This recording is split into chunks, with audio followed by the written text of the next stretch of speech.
Welcome to the Zorawar classes. सभी को नमस्कार। आप सभी का स्वागत है रीजनिंग क्लास में एक बार फिर से।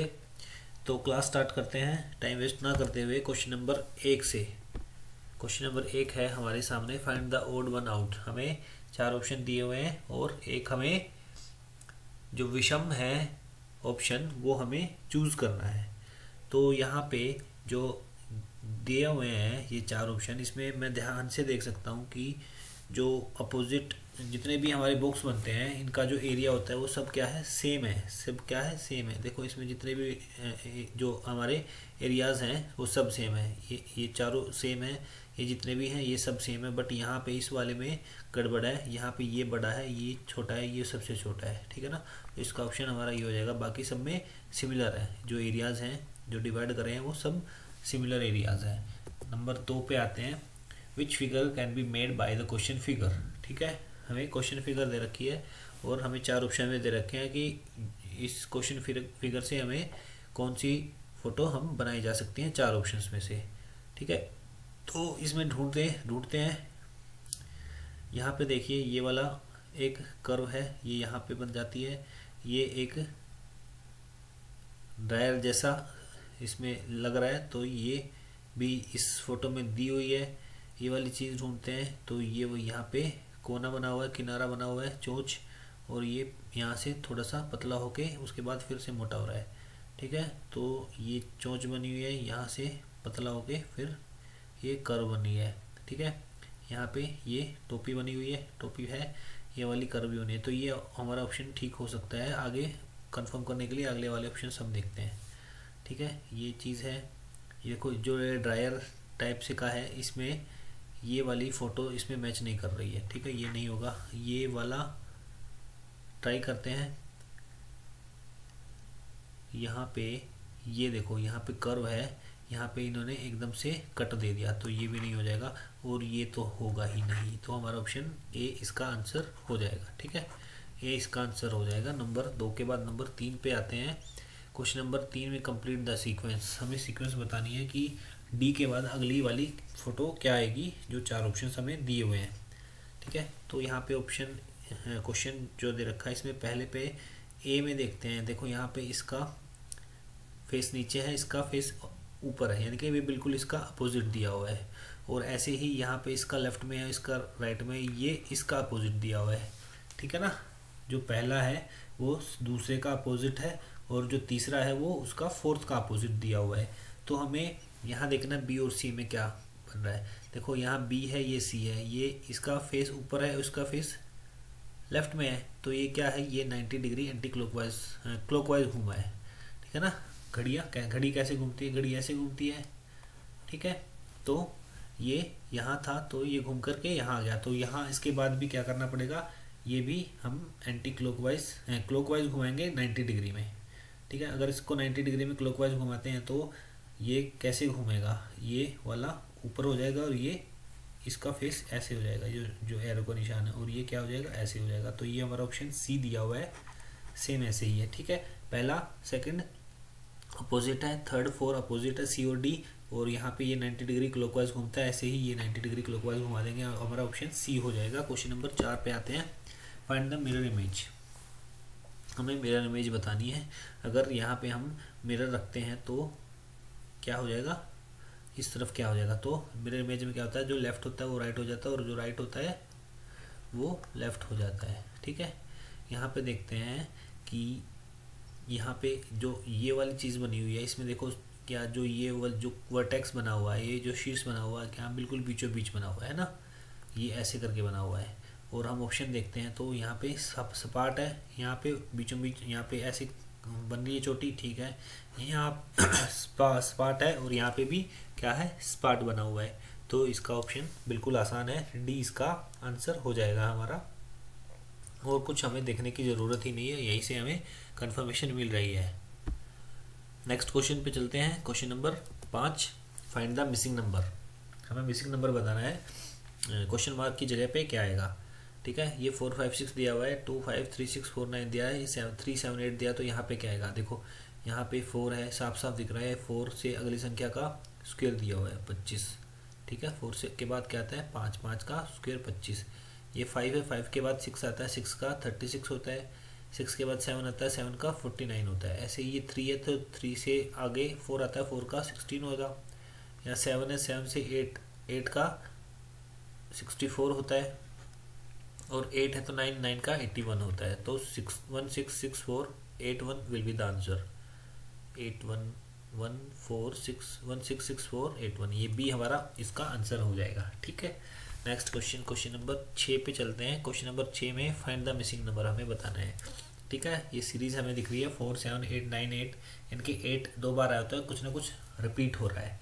तो यहाँ पे ढूंढते हैं कि क्या क्या चीज़ें हमें मिल सकती हैं। देखो ये 4 स्क्वायर होता है, और स्क्वायर कहाँ पे है, स्क्वायर ये भी स्क्वायर है मेरे पास, और ये भी स्क्वायर है। ठीक है, यहाँ 2 छोड़ करके क्या है, ये हमारे स्क्वायर बन रहे हैं। तो यहाँ 2 छोड़ करके जो 3 नंबर पे आएगा वो स्क्वायर आएगा, बट हमें ये बताना है। यहाँ पे भी देखते हैं। ठीक है, यहाँ पे क्या है, 7 है, 7 के बाद क्या आता है, 8 आता है, और 8 के बाद क्या आता है, 9 आता है। ये भी सीक्वेंस हमें पता लग गई। अब ये देखो ये क्या है, ये क्या है, 8, 8 बचा ना, 8 किस, 8 27। देखो 8 मुझे क्यूब पता है, ये 2 का क्यूब होता है, ये 27 3 का क्यूब होता है। तो यहाँ पे क्या आएगा, 4 का क्यूब आना चाहिए। 4 का क्यूब क्या आता है, 64 हमारा आंसर हो जाएगा, और ऑप्शन डी में ये दिया भी हुआ है। ठीक है, तो इसका आंसर हो जाएगा option D 64। Next question, question number 7 पे आते हैं। Find the odd one out. ठीक है, इसमें टेलीफोन दिया हुआ है, टेप रिकॉर्ड दिया हुआ है, ट्रांजिस्टर दिया हुआ है, और टेलीस्कोप दिया हुआ है। ठीक है, जो ऑप्शन ए, ऑप्शन बी और ऑप्शन सी है, ये क्या है, ये ऑडियो डिवाइसेस होते हैं। ठीक है, और जो टेलीस्कोप होता है वो क्या देखते हैं, हम रात को तारे वगैरह जो हमारे प्लैनेट्स वगैरह होते हैं उनको हम टेलीस्कोप के जरिए देखते हैं।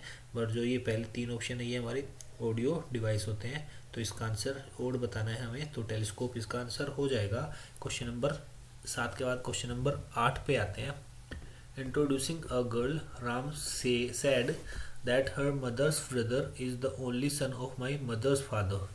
Tell me, how is the girl's mother related to Ram's maternal grandfather? ठीक है, ये ब्लड रिलेशन से है, और इन क्वेश्चंस को हम हिंदी में करना प्रेफर करते हैं। ठीक है, तो हिंदी में पढ़ते हैं। किसी लड़की का परिचय कराते हुए राम ने कहा, किसने कहा, राम ने कहा, क्या उसकी माँ का भाई मेरी माँ के पिता का इकलौता बेटा है। देखो यहाँ पे मेरी कहाँ पे आ रहा है, मेरी आ रहा है यहाँ पे आ रहा है। यहाँ से हम इस सेंटेंस को 2 पार्ट्स में डिवाइड कर देते हैं, और उसी के अकॉर्डिंग हम क्वेश्चन को सोल्व करते हुए जाते हैं। उसकी माँ का भाई यानी कि लड़की की माँ का भाई। लड़की की माँ का भाई क्या होता है, लड़की का मामा होता है। मैं यहाँ लिख रहा हूँ लड़की का मामा। यहाँ जो मैंने डिवाइड किया है, ये इससे पहले जो लाइन है इसका मतलब क्या है, लड़की की माँ का भाई क्या होता है, लड़की का मामा होगा। मेरी माँ के पिता यानी कि किस, कौन बात कर रहा है, ये राम बात कर रहा है, यानी कि राम की माँ। और राम की माँ के पिता कौन होंगे, राम के नाना। और राम के नाना का इकलौता बेटा कौन होगा, नाना का बेटा क्या होता है, मामा होता है।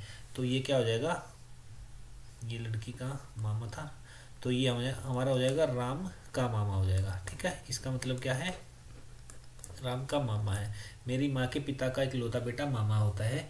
तो इस लाइन को अगर हम अब पढ़ते हैं तो ये क्या है, लड़की का मामा राम का मामा है। तो ये दोनों आपस में क्या हो जाएंगे, भाई बहन हो जाएंगे। लड़की और जो राम है ये आपस में क्या हो जाएंगे, भाई बहन हो जाएंगे। क्वेश्चन में क्या पूछा है, क्वेश्चन में पूछता है कि बताइए लड़की की माँ यानी कि लड़की की जो मदर है उसका राम के नाना से क्या संबंध है। देखो राम और लड़की दोनों भाई बहन है, तो जो लड़की की माँ होगी वो राम की भी माँ होगी। ठीक है, और जो राम के नाना है वो क्या होंगे, जो राम की माँ के पिता होंगे। ठीक है, तो इसे पूछा है कि लड़की की माँ का नाना से क्या संबंध है। तो लड़की की माँ का मतलब कौन है, लड़की की माँ, माँ कौन है, माँ पुत्री है किसकी, इसके राम के नाना की। तो इसका आंसर हमारा सी ऑप्शन हो जाएगा।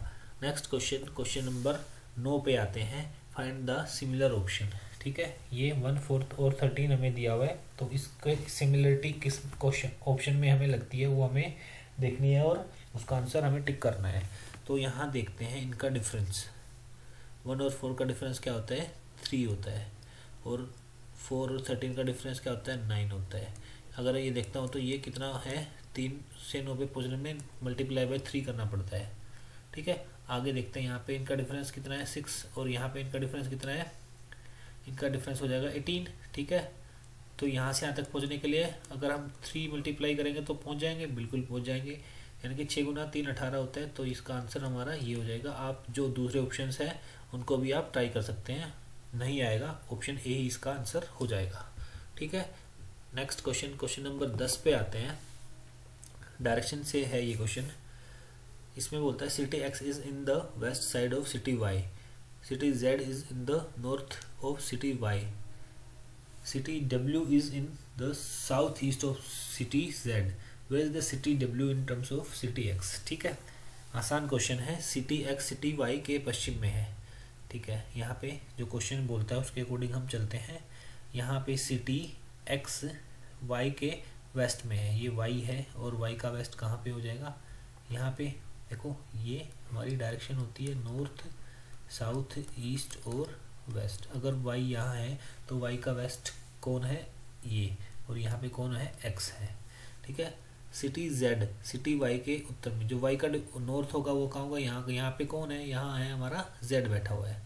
सिटी डब्ल्यू सिटी जेड के साउथ ईस्ट में है, किसके, जेड के। देखो ये जेड है और जेड का साउथ ईस्ट क्या होगा, ये ईस्ट होता है और ये साउथ होता है, इनके बीच में आएगा, इसके बीच में क्या आएगा, एक्स, इसके बीच में आएगा डब्ल्यू, ठीक है। जो डब्ल्यू है वो जेड के साउथ ईस्ट में हो जाएगा, ये साउथ है वो ईस्ट है, तो दोनों के बीच में यहाँ आ जाएगा, ठीक। आगे देखते हैं, सिटी डब्ल्यू सिटी एक्स के संदर्भ में कहाँ है, ठीक है जी। सिटी डब्ल्यू कहाँ है, सिटी डब्ल्यू कहाँ है, सिटी एक्स के संदर्भ में। तो अगर हम यहाँ से देखते हैं तो ये कहाँ है, ये ईस्ट में है, ठीक है। तो ईस्ट में है तो इसका आंसर हमारा बी हो जाएगा। बहुत आसान क्वेश्चन था। आई होप आप लोगों को आज की क्लास अच्छी लगी होगी। तो मिलते हैं नेक्स्ट क्लास में, तब तक के लिए जय हिंद जय भारत।